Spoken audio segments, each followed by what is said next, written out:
আসসালামু আলাইকুম। once again welcome to Nazmul English test. সুপ্রিয় শিক্ষার্থী, আজকের ক্লাসে আমি সিম্পল কমপ্লেক্স কম্পাউন্ড নিয়ে আলোচনা করব। সুপ্রিয় শিক্ষার্থী, যারা এসএসসি এবং এইচএসসি শিক্ষার্থী রয়েছেন তারা কিন্তু সবসময় এই সিম্পল কমপ্লেক্স কম্পাউন্ডে আপনারা সবসময় চিন্তিত থাকেন। তো আজকের এই ভিডিওর মাধ্যমে আমি চেষ্টা করব যে আপনারা কিভাবে সিম্পল কমপ্লেক্স শিখলে এই সিম্পল কমপ্লেক্স নিয়ে আপনাদের আর কোনো সমস্যা থাকবে না, অর্থাৎ শেখার পদ্ধতিটা কি, কিভাবে শিখবেন সেই বিষয়টি নিয়ে আমরা আলোচনা করব। সুপ্রিয় শিক্ষার্থী, তাহলে আসুন কথা না বাড়িয়ে আমরা মূল আলোচনা চলে যাব। দেখুন, আমরা যখন সিম্পল কমপ্লেক্স করব তখন প্রথমে আমরা তিনটা একসাথে শিখব, simple to complex to compound. যখন আমরা একটা আলাদা আলাদাভাবে শিখব তখন কিন্তু আমরা মনে রাখতে পারবো না। আমরা যদি সহজে শিখতে চাই তাহলে আমাদেরকে তিনটা একসাথে শিখতে হবে, অর্থাৎ simple to complex to compound, আবার কমপ্লেক্স টু আবার compound to complex to simple, অর্থাৎ যেভাবে যাব আমরা সেভাবে ফিরে আসবো। এই পদ্ধতি অবলম্বন করে যদি আপনারা সিম্পল কমপ্লেক্স কম্পাউন্ড শেখেন, আমার বিশ্বাস যে আপনাদের আর কোনো সমস্যা থাকবে না। এই সিম্পল কমপ্লেক্স আপনারা সহজেই আনসার করতে পারবেন, শিখতে পারবেন এবং বুঝতে পারবেন।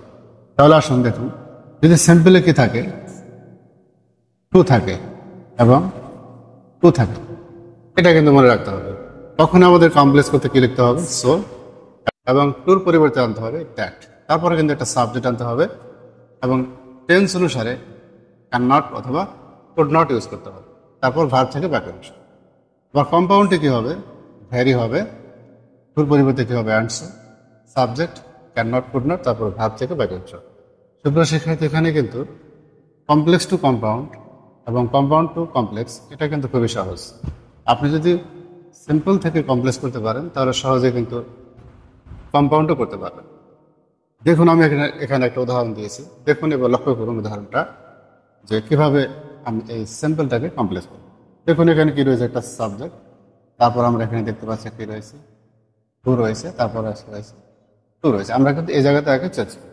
তাহলে কমপ্লেক্স লিখতে আমরা যথারীতি কি লিখবো, সাবজেক্টটা লিখবো, তাহলে কি লিখবো, দ্য ডে, তারপর ভার্ব। এই টুর পরিবর্তে আমরা কি লিখবো, সো। আমরা কিন্তু এখানে সো দেখেছি, তাহলে এই টুর পরিবর্তে আমরা নিয়ে আসলাম সো। তারপর হোয়াট, অর্থাৎ এই টু থেকে টুর মাঝখানে যতটুকু রয়েছে এখানে যা আছে আমরা সেটাই লিখব। তাহলে কি আসলো, টু হার্ট ফর মি। এবার কিন্তু আমাকে লিখতে হবে এই টুর পরিবর্তে, এই টু এর পরিবর্তে কি আনতে হবে, দ্যাট। এবার আমরা এখানে একটা দ্যাট লিখে দেব। এখন দেখুন এখানে কিন্তু আমরা যদি এখানে কোনো টুর আগে যদি কোনো পার্সন থাকে, অর্থাৎ ব্যক্তিবাচক কোনো অবজেক্ট থাকে, তাহলে সেটাকে আমরা সাবজেক্ট করে দেবো। মেয়েটাকে কি করে দেবো, আয় করে দেবো। এখানে যদি মেয়ে থাকে আমরা সেটাকে সাবজেক্ট হিসেবে করে দেবো। এখানে এবার লক্ষ্য রাখতে হবে, ইজ থাকলে আমরা কি লিখবো, ক্যান নট, ওয়াজার থাকলে লিখবো হলো কুড নট। কিন্তু আমরা এখানে দেখতে পাচ্ছি কি ইজ আছে, তাহলে আয়ের পরে আমরা কি লিখবো, ক্যান নট। তারপর এই ভার্ব থেকে বাক্যাংশ। ওয়াও, দেখুন বাক্যটা কিন্তু সিম্পল থেকে সহজে কমপ্লেক্স হয়ে গেল। তাহলে দ্য ডে ইজ, টুর পরিবর্তে সো, হোয়াট ফর মি, টুর পরিবর্তে that, I can not go out. একইভাবে যদি আমরা এবার কম্পাউন্ড করি দেখুন তাহলে কি হবে, আবার কি হবে, সাবজেক্ট ডে, আবার কি হবে, ভার্ব। এবার কিন্তু এই টুর পরিবর্তে সো হলো, এবার টুর পরিবর্তে আমরা কি নিয়ে আসবো, ভ্যারি। তারপর বাক্যাংশ হোয়াট ফর মি। এখানে যে টু ছিল এবং দ্যাট ছিল, এই জায়গায় আমরা এবার কি লিখবো, অ্যান্ড সো। এখানে কিন্তু আবার সাবজেক্টটাকে ব্যবহার করবো কি, এই মিটাকে কি করে দেবো, আই করে দেবো। তাহলে এখানে কি হবে, আই ক্যান নট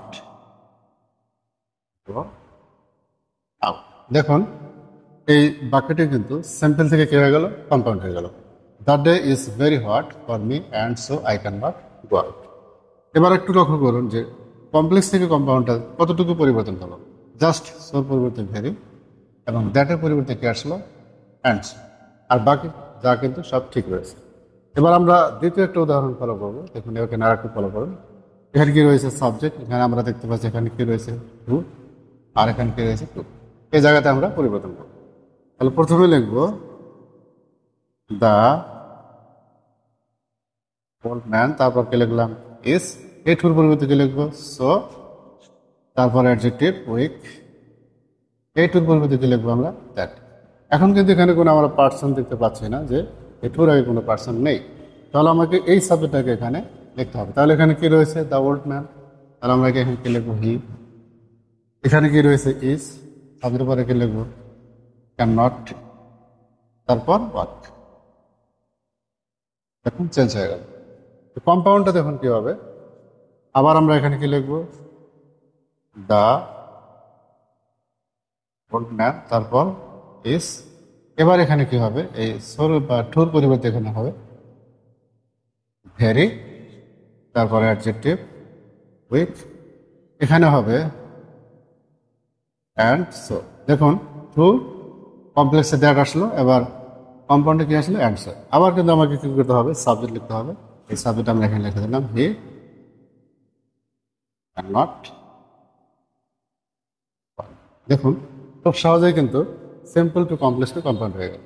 সুপ্রিয় শিক্ষার্থী, আবার যখন আপনারা কম্পাউন্ড থেকে সিম্পলে যাবেন, ঠিক জাস্ট সাবজেক্ট লিখবেন, তারপর ইস, এই ভেরিয়ার পরিবর্তে কি লিখবেন? টু, তারপর অ্যাডজেক্টিভ, অ্যান্সার পরিবর্তে কি নিয়ে আসবেন? টু, তারপর একদম অ্যান্সার থেকে ক্যানট পর্যন্ত থেকে টু প্লাস ভার্ব লিখে কিন্তু এভাবে আপনি সিম্পল করতে পারবেন।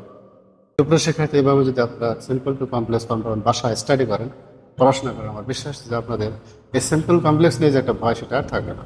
সুপ্রিয় শিক্ষার্থী, আমি এই চ্যানেলের মাধ্যমে আমি Mohammad Nazmul Haque, assistant professor of English. আমি free class, no paid class, এখানে আমি চেষ্টা করব। যদি আপনারা এই চ্যানেলের সাথে সংযুক্ত থাকেন, আমার বিশ্বাস যে এই সিম্পল কমপ্লেক্স থেকে শুরু করে যত ধরনের গ্রামার রয়েছে আপনারা ফ্রিতে শিখতে পারবেন। সুপ্রিয় শিক্ষার্থী, ক্লাসটি ভালো লেগে থাকলে লাইক, কমেন্ট, শেয়ার করে পাশে থাকবেন। সবাই ভালো থাকবেন। আসসালামু আলাইকুম।